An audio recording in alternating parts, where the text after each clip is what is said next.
இன்றைக்கி என்ன பார்க்க போகிறோன்னா ஒரு மினி vlog போடலாம்.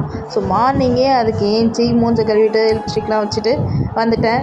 அப்புறம் வந்து பாப்பாவுக்கு பால் காய்ச்சி ஃபஸ்ட்டு வச்சு இன்றைக்கி ஒருத்தவங்களை இன்ட்ரடியூஸ் பண்ண போகிறேன். அவங்க தான் இந்த சௌபாக்கியா. இந்த ஸ்டவ் தான், இந்த ஸ்டவ் 3 லேயர் ஸ்டவ் நம்ம சேனலுக்காக வாங்கினது. ஸோ மார்னிங்கே என்ன ஏதாச்சும் குடிக்கணும் போல் இருந்துச்சுன்ட்டு ஒரு ஐடியா வந்தது.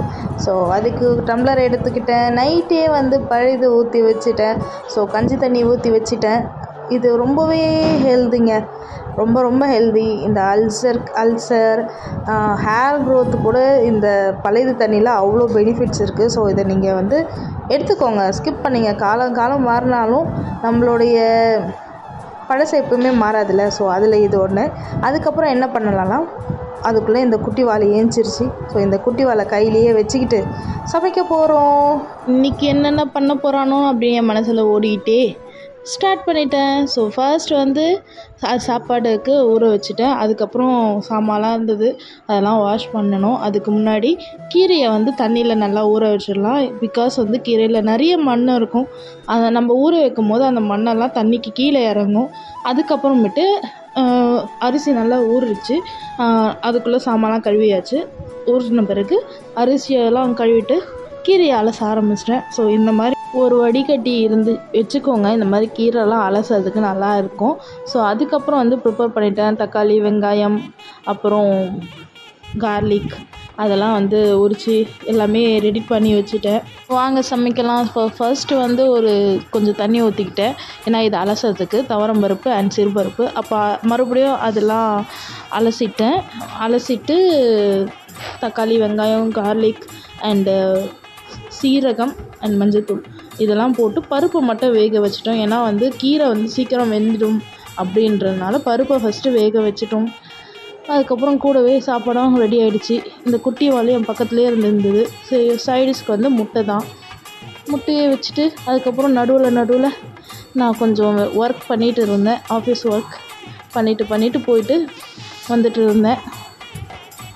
அதுக்கப்புறம் பருப்பு ரெடி ஆகிட்ட பிறகு புள்ள தான் கரெக்டாக டெஸ்டிங்லாம் பண்ணிகிட்ருக்கான். ஸோ பருப்பு ரெடி ஆகிடுச்சு. இது கூட கீரையை ஆட் பண்ணணும். ஸோ கீரை இது கூடவே ஆட் பண்ணிவிட்டு கொஞ்சமாக இது கீரைக்கு ஏற்ற தண்ணி ஊற்றிக்கலாம். ஸோ இங்கே நான் ஒரு மிஸ்டேக் பண்ணேன். என்னென்னா, கீரைக்கு கொஞ்சம் அதிகமாக தண்ணி ஊற்றிட்டேன். ஸோ அதனால் என்னால் கடைசியில் கடைய முடியல. ஸோ இதை வச்சுட்டு நீங்கள் சும்மா கொதிக்க விடுங்க. தேவைக்கு ஏற்ற மாதிரி தண்ணியை ஊற்றிங்க.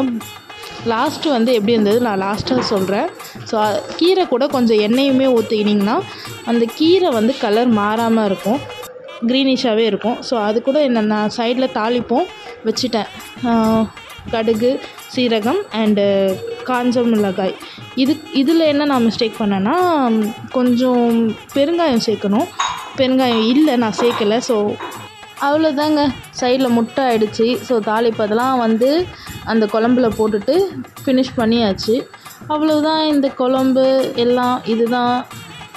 ஸோ மறக்காமல் சப்ஸ்கிரைப் பண்ணிக்கோங்க. ஃபைனல் அவுட்லுக் இது தான். எல்லாமே ரெடி ஆகிடுச்சு, வாங்க சாப்பிடலாம். நிறைய பேர் வந்து கேட்டிருந்தீங்க, லாஸ்ட் டைம் நம்ம பிரியாணி செஞ்சு கொடுத்தோம் அந்த மாதிரி அவ்வளோதானா அப்படின்ட்டு. ஸோ அது அப்படியே விடலைங்க. நான் மந்த்லி ஒன்ஸ் அந்த மாதிரி பண்ணலான்னு தான் பிளான் பண்ணியிருக்கேன். பிகாஸ் இன்னுமே கொஞ்சம் வீடு வந்து செட்டில் ஆகாமல் இருக்குது. ஸோ வீடெல்லாம் செட்டில் பண்ணிவிட்டு அதுக்காக நம்ம வந்து ஸ்டார்ட் பண்ணுவோம். ஸோ மறக்காமல் நீங்கள் சப்ஸ்கிரைப் பண்ணிவிட்டு சப்போர்ட் பண்ணிகிட்டே இருங்க.